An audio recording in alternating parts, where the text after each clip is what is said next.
Jealousy is a very tough, emotional experience to deal with in relationships. Jealousy has to do with the fear of abandonment. It also has to do with experiences of inferiority. The challenge is that these fears predate the relationship, but for the person that experiences jealousy, envy, or fears of abandonment, those fears are projected onto relationships. But from the person's first person perspective, it's always the behavior of the other person that causes it.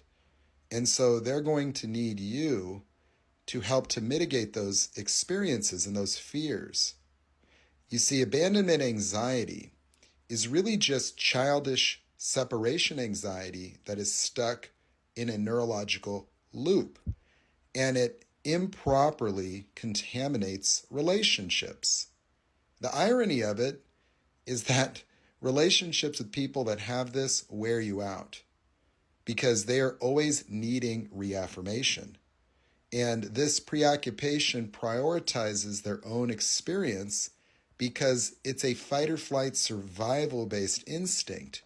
And so it causes a lack of empathy simply because their mind is constantly contaminated by this feeling, which causes them to be distrustful, suspicious, negating, as well as entitled to ongoingly address their own priorities, which would be their own fear. And so this leads to controlling, this leads to manipulation, this leads to a lack of trust, this leads to crossing boundaries, spying, and often even leads that person to go outside of the relationship to mitigate those experiences. That one person isn't enough, that they don't have the security that that child is looking for. You see, they're experiencing the emotionality of an abandoned child left behind at Disneyland. And in their interpretation, the other person is the villain. You see, it is not up to the other person to do anything to fix that. Within reason, of course, you're going to be faithful. You're going to be a great listener. You're going to have compassion. But the truth is that for the person that experiences this high level of jealousy, this high level of fear, this high level, it projects onto the other person, and the other person will burn out because there's nothing you can do to make it go away. The irony of it is the better you are, the less trusting they'll become because they're already suspicious. That type of person will not trust what you're doing to make the relationship better, and it won't make a difference. And the better that you are in the relationship, the more of a threat you are. Because on some level, that person will know that they keep sabotaging the relationship and they're causing you a lot of unnecessary distress. You see, and so that's the slippery slope of it. The jealous person's behavior can start to really unwind and undermine the relationship. And while they singularly focus on themselves, they don't really seem to acknowledge the impact that their jealousy has on the other person because they feel entitled to express those elements and at the same time be a victim. That's where victimhood comes from, is that the person experiencing these emotions believes that it has something to do with other people. You will hear this when you hear people generalize about women, for example.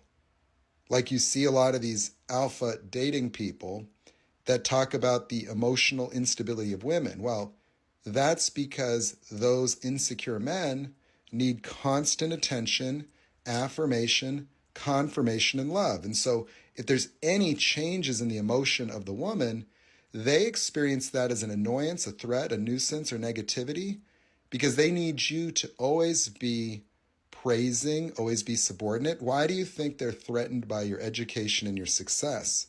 Anything that makes you more viable, anything that makes you independent, anything that makes you more attractive is something that threatens them. That is also why they're threatened and feel disrespected if another man looks at you or you look at them, because they always interpret everything from the standpoint of abandonment fear. And the tightrope that jealous people require you to walk on is absolutely never going to result in your peace of mind, freedom, joy, or happiness. That you will get burnt out trying to mitigate everything from the way you dress, to who you talk to who you follow, to the way that you engage people socially. That relationships with people that have abandonment anxiety and jealousy, become something that attempt to change you, something that makes the way you are unacceptable. And so you'll start to find that these people can become controlling, they can become manipulative, they can become upset, sad, depressed, and any other emotions from angry. And the problem with it is that jealousy came before you did, that this is their issue, not yours. But you see, they project so much and they devalue so much because they need to get control. They may even do things to reduce your self-esteem. They may be threatened by things that you experience like success, because anything that makes you more attractive and valuable, they often want to lower your self-esteem to reduce the risk of losing you. You see, when you think about somebody manipulating and making you feel lower and lower and lower, once they get you to believe that you're worthless and beneath them, they're trying to secure the relationship for themselves. This is often the tactic of people that are covert narcissists, for example. And not all people that have profound jealousy are narcissists, but all narcissists have profound jealousy, envy, and entitlement. The entitlement comes because these emotions are what frame the basis of their reality. And when they're feeling these emotions define you. That when their brain creates the character of you, they are the victim to the villain that is making them jealous. Anything that you do that causes envy or jealousy in these people, or embodies the jealousy, consider that the jealousy and envy is already there. Have you noticed that when some people are in a bad mood, when you're in a relationship with them, they can just wake up and start stomping around and pointing at things that yesterday weren't a problem? You see, that's what happens to people like this. People who have low levels of self-awareness do not understand themselves emotionally. They don't understand that their own emotions are their own emotions, that emotions don't come from out there.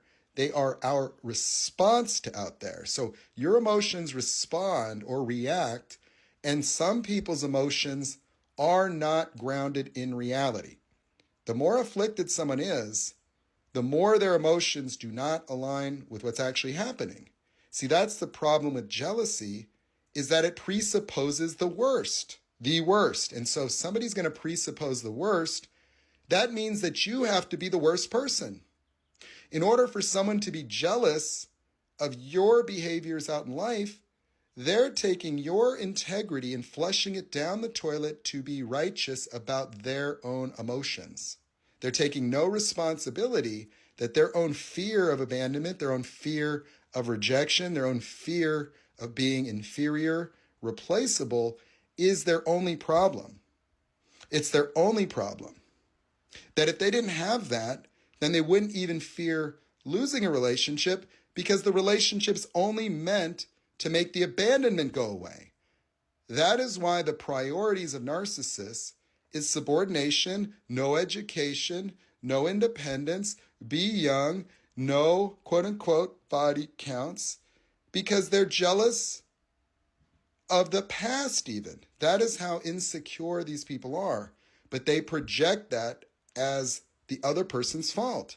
And so when you hear people talk about the emotions of another, a well-developed person does not personalize the emotions that someone else feels in the living of their life.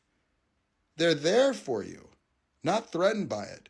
Jealous people are threatened by anything anything that threatens the relationship in their mind